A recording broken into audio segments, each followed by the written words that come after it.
ನಮಸ್ಕಾರ ಎಲ್ರಿಗೂ. ನಾನು ವಲಿ ಆರ್ ಕನ್ನಡ ಸಹಾಯಕ ಪ್ರಾಧ್ಯಾಪಕ. ಈ ದಿನ ನಾವು ದಲಿತ ಪ್ರಜ್ಞೆ ಮತ್ತು ದಲಿತ ಸಾಹಿತ್ಯ ಸ್ವರೂಪದಲ್ಲಿ ದಲಿತ ಸಾಹಿತ್ಯ ವರ್ಗೀಕರಣವನ್ನು ಮಾಡಿದ್ದೇವೆ ಅಂತ ನಾವು ಹಿಂದಿನ ತರಗತಿಯಲ್ಲಿ ತಿಳ್ಕೊಂಡಿದ್ವಿ.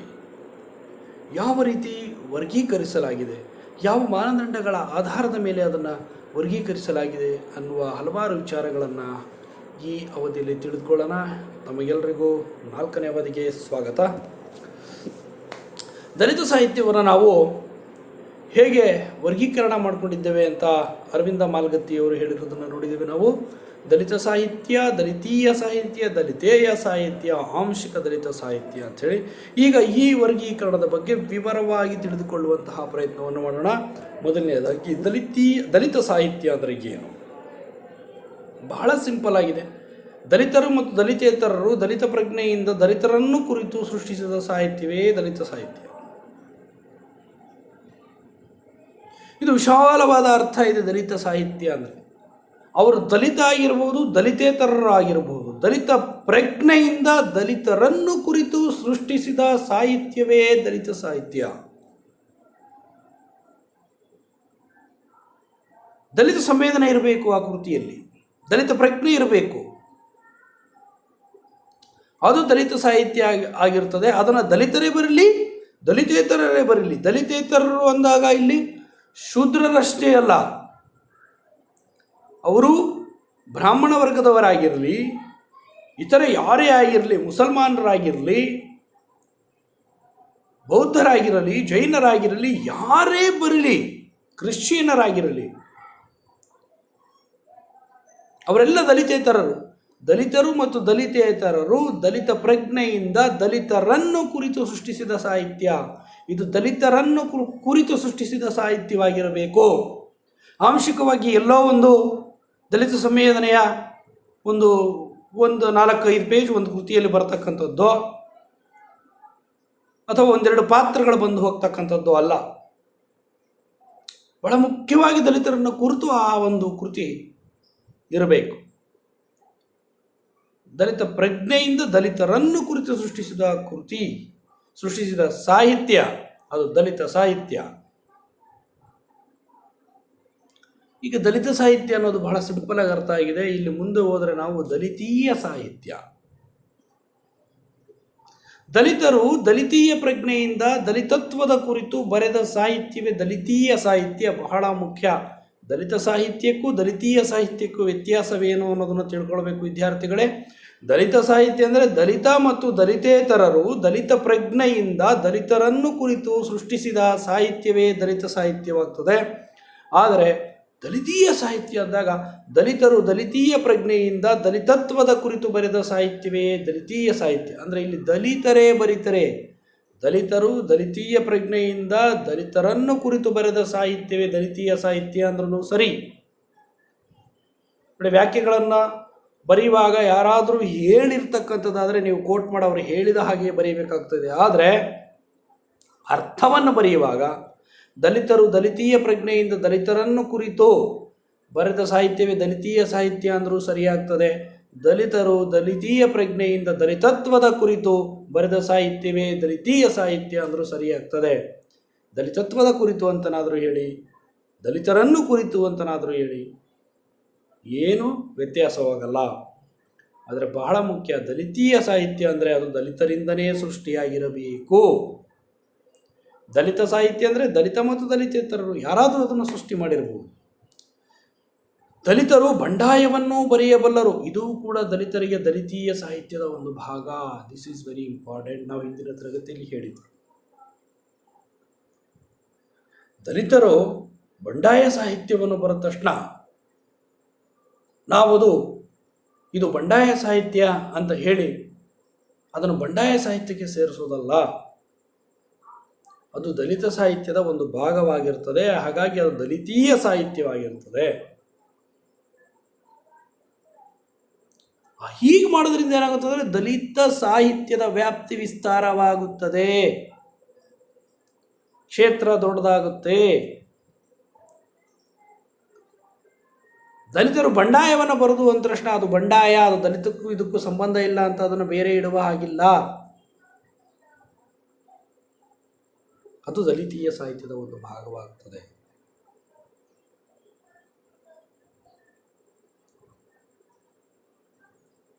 ಇನ್ನು ಮುಂದುವರೆದು ದಲಿತೇಯ ಸಾಹಿತ್ಯ ನೋಡಿ, ದಲಿತೀಯ ಸಾಹಿತ್ಯ ಮತ್ತೊಂದು ದಲಿತೇಯ ಸಾಹಿತ್ಯ.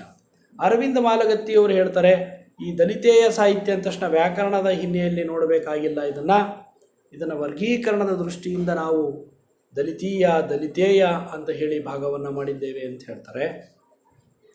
ಪ್ರಗತಿಪರ ದಲಿತೇತರರು ದಲಿತ ಪ್ರಜ್ಞೆಯನ್ನೊಳಗೊಂಡು ದಲಿತರನ್ನು ಹಿನ್ನೆಲೆಯಾಗಿಟ್ಟುಕೊಂಡು ಅಥವಾ ದಲಿತರನ್ನು ಕುರಿತು ಬರೆದ ಸಾಹಿತ್ಯವೇ ದಲಿತೇಯ ಸಾಹಿತ್ಯ.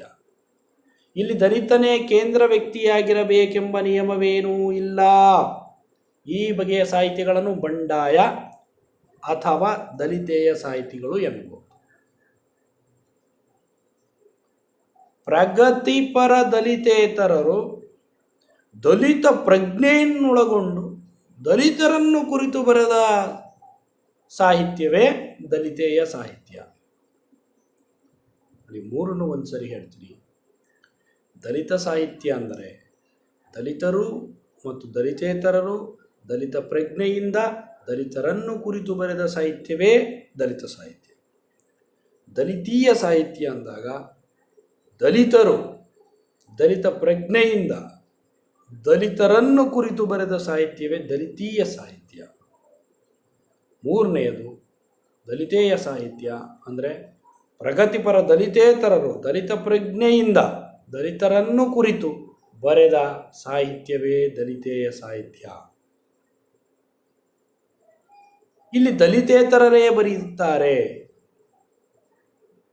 ಆದರೆ ಅವರಲ್ಲಿ ದಲಿತ ಪ್ರಜ್ಞೆ ಇರುತ್ತದೆ. ದಲಿತ ಪ್ರಜ್ಞೆ ಅಂದರೆ ನಾವು ಹಿಂದಿನ ತರಗತಿಗಳು ತಿಳ್ಕೊಂಡಿದ್ದೀವಿ. ಆ ದಲಿತ ಪ್ರಜ್ಞೆಯನ್ನು ಒಳಗೊಂಡಿರಬೇಕು ದಲಿತೇತರ. ಆಗ ಅವನು ಬರೆದ ಸಾಹಿತ್ಯ ದಲಿತರನ್ನು ಕುರಿತು ಬರೆದ್ರೆ ಅದು ದಲಿತೇಯ ಸಾಹಿತ್ಯ. ಆದರೆ ಇಲ್ಲಿ ದಲಿತನೇ ಕೇಂದ್ರ ವ್ಯಕ್ತಿಯಾಗಿರಬೇಕೆಂಬ ನಿಯಮವಿಲ್ಲ, ಕೇಂದ್ರ ವ್ಯಕ್ತಿಯಾಗಿರೋದಿಲ್ಲ. ಆದರೆ ಆ ಕೃತಿಯಲ್ಲಿ ದಲಿತ ಪ್ರಜ್ಞೆ ಕಾಣ್ತದೆ. ಈ ಬಗೆಯ ಸಾಹಿತಿಗಳನ್ನು ಬಂಡಾಯ ಸಾಹಿತಿಗಳು, ದಲಿತೇಯ ಸಾಹಿತಿಗಳು ಅಂತಲೂ ಕರೀಬಹುದು. ಬಂಡಾಯ ಸಾಹಿತ್ಯ ಅಂದ ತಕ್ಷಣ ಇದು ಹೌದು ದಲಿತ ಪ್ರಜ್ಞೆ ಅದರಲ್ಲಿ ಬರ್ತದೆ. ಶೋಷಣೆಯನ್ನು ವಿರೋಧಿಸಿ ದಲಿತ ಪ್ರಜ್ಞೆಯಿಂದ ಹಲವಾರು ಬಂಡಾಯ ಕೃತಿಗಳು ರಚನೆಯಾಗಿರೋದನ್ನು ಕಾಣ್ತದೆ. ಆದರೆ ಅದನ್ನು ದಲಿತ ಸಾಹಿತ್ಯದಿಂದ ಹೊರಗಿಡತಕ್ಕಂಥದ್ದು ಸರಿಯಲ್ಲ, ಅದು ದಲಿತೇಯ ಸಾಹಿತ್ಯ ಅಂಥೇಳಿ ಮಾಲಗತ್ತಿಯವರು ಹೇಳಿದ್ದಾರೆ. ಇನ್ನು ಆಂಶಿಕ ದಲಿತ ಸಾಹಿತ್ಯದ ಬಗ್ಗೆ ತಿಳ್ಕೊಳ್ಳೋಣ. ಕನ್ನಡ ಸಾಹಿತ್ಯ ಪರಂಪರೆಯಲ್ಲಿ ಅಲ್ಲಲ್ಲಿ ವ್ಯಕ್ತವಾಗಿರುವ ದಲಿತರ ಕುರಿತ ಪ್ರತಿಭಟನಾ ಮನೋಧರ್ಮದ ಆಂಶಿಕ ಸ್ವರೂಪವನ್ನು ಗುರುತಿಸುವ ಇಲ್ಲವೇ ಅಧ್ಯಯನದ ಕಾರ್ಯ ನಡೆಸಿ ಎತ್ತಿ ಹೇಳುವಂತಹದ್ದು ಆಂಶಿಕ ದಲಿತ ಸಾಹಿತ್ಯ. ಇದು ಎಲ್ಲವಕ್ಕಿಂತಲೂ ಭಿನ್ನವಾಗಿದೆ. ಇಡೀ ಕನ್ನಡ ಸಾಹಿತ್ಯದ ಪರಂಪರೆಯಲ್ಲಿ ದಲಿತರನ್ನು ಕುರಿತು ಪ್ರತಿಭಟನಾ ಮನೋಧರ್ಮದ ಆಂಶಿಕ ಸ್ವರೂಪಗಳನ್ನು ಗುರುತಿಸುವ ಇಲ್ಲವೇ ಅಧ್ಯಯನದ ಕಾರ್ಯ ನಡೆಸಿ ಎತ್ತಿ ಹೇಳುವಂಥದ್ದು ಆಂಶಿಕ ದಲಿತ ಸಾಹಿತ್ಯ. ಇಡೀ ಕನ್ನಡ ಸಾಹಿತ್ಯ ಪರಂಪರೆಯಲ್ಲಿ ಎಲ್ಲಿಂದ ಕನ್ನಡ ಸಾಹಿತ್ಯ ಪರಂಪರೆ ಅಂದ ತಕ್ಷಣ ನಾವು ನಮ್ಮ ಪರಂಪರೆ ಹಲ್ಮಿಡಿ ಶಾಸನದಿಂದ ಪ್ರಾರಂಭಿಸ್ತೇವೆ. ಅಂದರೆ 1500 ವರ್ಷಗಳ ಹಿಂದಕ್ಕೆ ಹೋಗ್ತೀವಿ. ಅಲ್ಲಿಂದ ತಗೊಂಡ್ರೆ ಕವಿರಾಜ ಮಾರ್ಗ, ಅದಾದ್ಮೇಲೆ ಪಂಪ ಬರ್ತಾನೆ, ಮೊದಲ ಕಾವ್ಯವನ್ನು ಬರೀತಾನೆ, ವಿಕ್ರಮಾರ್ಜುನ ವಿಜಯ, ನಂತರ ಆದಿಪುರಾಣ. ಈ ಹಳೆಯ ಕಾವ್ಯಗಳಿಂದ ಹಿಡಿದು ಇಲ್ಲಿಯವರೆಗಿನ ಕಾವ್ಯಗಳಲ್ಲಿ ಅಲ್ಲಲ್ಲಿ ವ್ಯಕ್ತವಾಗಿರುವ ದಲಿತರ ಕುರಿತ ಪ್ರತಿಭಟನಾ ಮನೋಧರ್ಮದ ಆಂಶಿಕ ಸ್ವರೂಪಗಳನ್ನು ಗುರುತಿಸುವ ಇಲ್ಲವೇ ಅಧ್ಯಯನ ಕಾರ್ಯ ನಡೆಸಿ ಎತ್ತಿ ಹೇಳುವಂಥದ್ದು. ಈ ವಿಚಾರದಲ್ಲಿ ನಾವು ಸ್ವಲ್ಪ ಯೋಚನೆ ಮಾಡಿದರೆ ಆಂಶಿಕ ದಲಿತ ಸಾಹಿತ್ಯ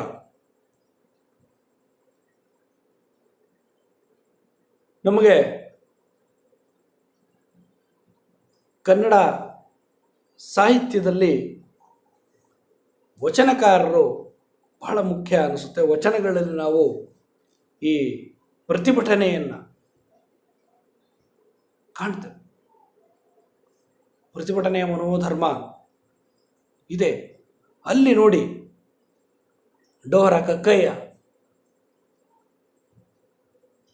ಮಾದರ ಚೆನ್ನಯ್ಯ ಇವರೆಲ್ಲ ದಲಿತ ಇದಕ್ಕೆ ಸಂಬಂಧಪಟ್ಟವರಾಗಿರ್ತಾರೆ. ಅವರ ವಚನಗಳಲ್ಲಿ ಹೆಕ್ಕಿ ದಲಿತರ ಕುರಿತ ಪ್ರತಿಭಟನಾ ಮನೋಧರ್ಮದ ಅಂಶಗಳನ್ನು ಹೆಕ್ಕಿ ತೋರಿಸ್ತಕ್ಕಂತಹ ಕೆಲಸ.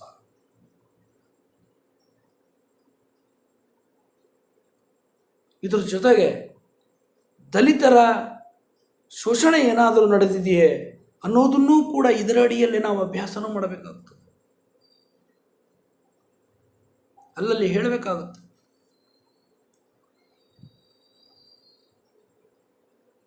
ಒಂದು ದೊಡ್ಡ ಕೃತಿ ನೋಡಿ, ಆಂಶಿಕ ದಲಿತ ಸಾಹಿತ್ಯ ಅಂದರೆ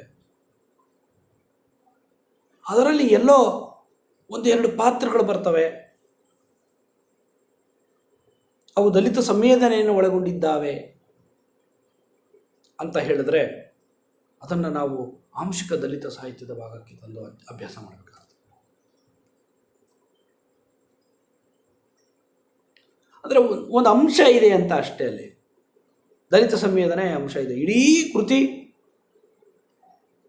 ದಲಿತ ಸಂವೇದನೆ ಒಳಗೊಂಡಿದೆ ಅಂತ ಅಲ್ಲ. ದಲಿತ ಸಂವೇದನೆಯ ಕುರಿತು ಅಲ್ಲಿ ಪ್ರಸ್ತಾಪ ಆಗಿದೆ ಅನ್ನುವಂಥದ್ದು ಬಹಳ ಮುಖ್ಯವಾಗ್ತದೆ.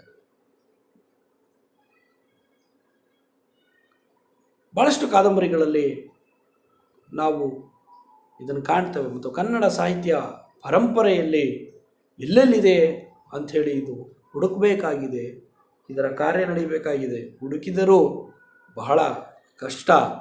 ಅಲ್ಲಿ ದಲಿತ ಸಂವೇದನೆ ಇಲ್ಲ. ನಮ್ಮ ಕನ್ನಡ ಸಾಹಿತ್ಯ ಪರಂಪರೆಯಲ್ಲಿ ಶೋಷಣೆಯ ಬಗ್ಗೆನೇ ಹೇಳಿದ್ದಾರೆ.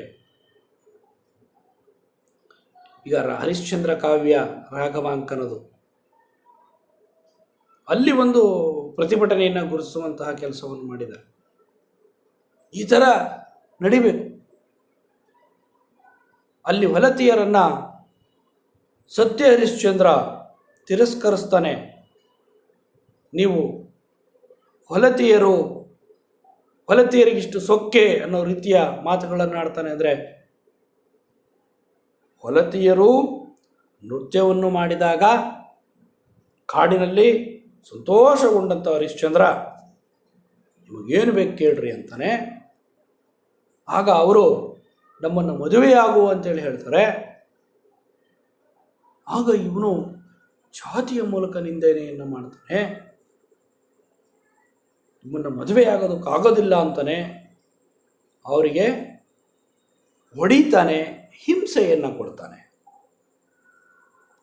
ಯೋಚನೆ ಮಾಡಿ, ಸತ್ಯ ಹರಿಶ್ಚಂದ್ರ ಕೊಟ್ಟ ಮಾತಿಗೆ ತಪ್ಪಿದ್ರೂ ಸಾಕು, ಅವನು ಅಸತ್ಯವನ್ನು ನುಡಿದ ಹಾಗೆ ಅಂತ ಹೇಳಿದಾಗ ಇಲ್ಲಿ ಕೊಟ್ಟ ಮಾತನ್ನು ತಪ್ಪದ್ನಲ್ಲ. ನಿಮಗೇನು ಬೇಕು ಕೇಳಿ ಕೊಡ್ತೀನಿ ಅಂದ. ನಮ್ಮನ್ನು ಮದುವೆ ಆಗಬೇಕು ಅಂದರೆ ಅದನ್ನು ನಿರಾಕರಿಸ್ದ ಅವನು. ಹೇಗೆ? ಕೊಟ್ಟ ಮಾತನ್ನು ತಪ್ಪಿದ ಹಾಗಲ್ಲವೇ? ಹೋಗಲಿ, ಅದು ಹೋಗಲಿ. ಜಾತಿಯ ಹೆಸರಿನಿಂದ ನಿಂದನೆಯನ್ನು ಯಾಕೆ ಮಾಡಬೇಕಾಗಿತ್ತು? ಅಲ್ಲಿ ಹೊಲತಿಯರ ಪ್ರತಿಭಟನೆ ಇದೆ. ಹೇಳ್ತಾರೆ ಅವರು,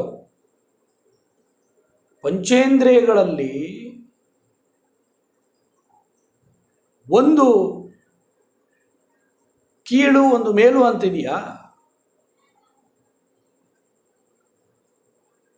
ಅನ್ನುವಂತಹ ರೀತಿಯಲ್ಲಿ ಅವರು ಹೇಳ್ತಾರೆ. ಅಂದರೆ ಕಣ್ಣಿನಿಂದ ನೋಡಬಹುದು, ನೀನು ಸುಖ ಪಡಬಹುದು, ಆದರೆ ಮದುವೆಯಾಗು ಅಂದರೆ ಇಲ್ಲ ಅಂತ ಹೇಳ್ತೀಯಾ ಅನ್ನೋ ರೀತಿಯಲ್ಲಿ. ಈ ರೀತಿ ಹುಡುಕಬೇಕಾಗಿದೆ ನಾವು ಕಾವ್ಯಗಳಲ್ಲಿ ಎಲ್ಲೆಲ್ಲಿ ಪ್ರತಿಭಟನೆ ಕಂಡು ಬರುತ್ತದೆ ಅನ್ನುವಂಥದ್ದು. ಈ ಕೆಲಸ ಆಗಬೇಕು. ಜೊತೆಗೆ ದಲಿತ ಸಾಹಿತ್ಯ ವಿಮರ್ಶೆ ಆಗಬೇಕಾಗಿದೆ. ಇವತ್ತು ದಲಿತ ವಿಮರ್ಶಕರ ಕೊರತೆ ಇದೆ. ವಿಮರ್ಶಾ ಕ್ಷೇತ್ರದಲ್ಲಿ ಬರಬೇಕು. ಎಲ್ಲ ಕೃತಿಗಳನ್ನು ಇಟ್ಕೊಂಡು ಎಲ್ಲೆಲ್ಲಿ ದಲಿತ ಪ್ರತಿಭಟನಾ ಮನೋಧರ್ಮ ಇದೆ ಅನ್ನೋದನ್ನು ಹುಡುಕಬೇಕು. ಮತ್ತು ದಲಿತ ಕೃತಿಗಳು ಯಾವ ರೀತಿಯಾಗಿದ್ದಾವೆ, ನಿಜವಾಗಲೂ ಕೂಡ ಒಂದು ಉತ್ತಮವಾದ ದಲಿತ ಕಾದಂಬರಿಯನ್ನು ಹೇಗೆ ಬರೀಬೇಕು ಅನ್ನೋದನ್ನು ನಾವು ದೇವನೂರು ಮಹಾದೇವ ಅವರಿಂದ ಕಲ್ತ್ಕೊಳ್ಬೇಕಾಗಿದೆ. ಅವರಷ್ಟು ಉತ್ತಮವಾಗಿ ಬರೆದಂಥ ಒಂದು ದಲಿತ ಕಾದಂಬರಿ ಅಥವಾ ಕೃತಿ ಇನ್ನೂ ಬಂದಿಲ್ಲ. ಬರೀ 52 ಪುಟಗಳ ಒಂದು ಚಿಕ್ಕ ಪುಸ್ತಕ ಹೇಗೆ ಕಾದಂಬರಿಯನ್ನು ಬರಿಬೇಕು ಅನ್ನೋದನ್ನು ತೋರಿಸ್ಕೊಡ್ತು. ಅಂತಹ ದಲಿತ ಸಾಹಿತ್ಯ ಕೃತಿ ಇದುವರೆಗೂ ಬರಲೇ ಇಲ್ಲ. ಈ ನಿಟ್ಟಿನಲ್ಲಿ ಯೋಚನೆ ಮಾಡಬೇಕು, ಯಾಕೆ ಬರಲಿಲ್ಲ ಅಂತಹ ಕೃತಿ ಅನ್ನೋದನ್ನು ಕೂಡ ಚಿಂತನೆಯನ್ನು ಮಾಡಬೇಕಾಗಿದೆ. ನಾವು ಸೃಜನಶೀಲ ಕೃತಿಗಳ ಒಂದು ಸಂಖ್ಯೆ ಕಡಿಮೆಯಾಗ್ತಿದೆ ಅಂದರೆ ಅಷ್ಟು ಕಡಿಮೆ ಅಂತಲ್ಲ, ಓದುಗರಿಲ್ಲ ಅನ್ನುವಂತಹ ಕಾರಣವನ್ನು ಕೊಡುವಂತಹ ಬರಹಗಾರರನ್ನು ಕೂಡ ನಾವು ಕೇಳಿದ್ದೇವೆ. ವಿದ್ಯಾರ್ಥಿಗಳೇ, ದಲಿತ ಸಾಹಿತ್ಯದ ವರ್ಗೀಕರಣವನ್ನು ನಾವು ನೋಡಿದ್ದೀವಿ. ಈಗ ನಾವು ಅವನ ಒಂದು ಸರಿ ರೀಕಾಲ್ ಮಾಡ್ಕೊಳ್ಳೋಣ. ವಿದ್ಯಾರ್ಥಿಗಳೇ, ಪರೀಕ್ಷಾ ದೃಷ್ಟಿಯಿಂದ ಬಹಳ ಮುಖ್ಯವಾಗಿರ್ತದೆ ಮತ್ತು ಎಲ್ಲರಿಗೂ ಕೂಡ ಕನ್ನಡ ವಿದ್ಯಾರ್ಥಿಗಳಿಗೆ ಈ ದಲಿತ ಸಾಹಿತ್ಯವನ್ನು ಯಾವ ಥರ ವರ್ಗೀಕರಣ ಮಾಡಿದ್ದೀವಿ ಅನ್ನೋದು ಬಹಳ ಮುಖ್ಯವಾಗಿ ತಿಳಿದಿರಬೇಕು. ನೋಡೋಣ. ದಲಿತ ಸಾಹಿತ್ಯ, ಮೊದಲನೇದಾಗಿ ದಲಿತ ಸಾಹಿತ್ಯ ಅಂದರೆ ದಲಿತರು ಮತ್ತು ದಲಿತೇತರರು ದಲಿತ ಪ್ರಜ್ಞೆಯಿಂದ ದಲಿತರನ್ನು ಕುರಿತು ಬರೆದ ಸಾಹಿತ್ಯವೇ ದಲಿತ ಸಾಹಿತ್ಯ.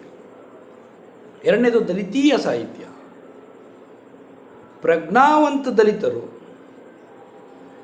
ದಲಿತ ಪ್ರಜ್ಞೆಯಿಂದ ದಲಿತರನ್ನು ಕುರಿತು ಬರೆದ ಸಾಹಿತ್ಯವೇ ದಲಿತೀಯ ಸಾಹಿತ್ಯ. ಅಂದರೆ ದಲಿತರು ದಲಿತ ಪ್ರಜ್ಞೆಯಿಂದ ದಲಿತರನ್ನು ಕುರಿತು ಅಥವಾ ದಲಿತತ್ವದ ಕುರಿತು ಬರೆದ ಸಾಹಿತ್ಯವೇ ದಲಿತೀಯ ಸಾಹಿತ್ಯ. ಮೂರನೆಯದಾಗಿ ದಲಿತೇಯ ಸಾಹಿತ್ಯ.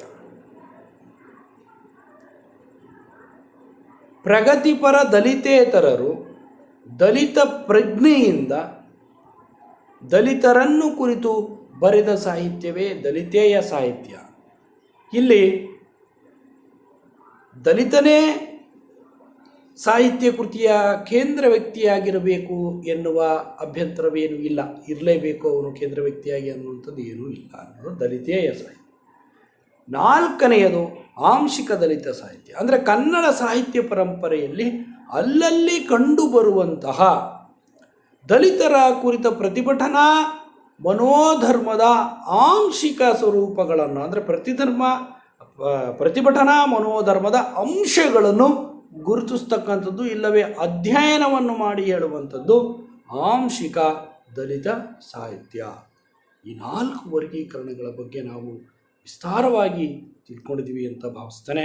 ಇನ್ನು ಮುಂದಿನ ತರಗತಿಯಲ್ಲಿ ನಾವು ಈ ವರ್ಗೀಕರಣದ ಅವಶ್ಯಕತೆ ಏನು, ಯಾಕೆ ವರ್ಗೀಕರಣ ಮಾಡಿದ್ವಿ, ಇದರ ತಾತ್ವಿಕತೆ ಏನು ಅನ್ನುವ ವಿಚಾರವನ್ನು ತಿಳಿದುಕೊಳ್ಳೋಣ. ನಿಮಗೆ ಹೆಚ್ಚಿನ ಅಭ್ಯಾಸಕ್ಕಾಗಿ ನಾನು ಇಲ್ಲಿ ಕೃತಿಗಳನ್ನು ಕೊಟ್ಟಿದ್ದೇನೆ.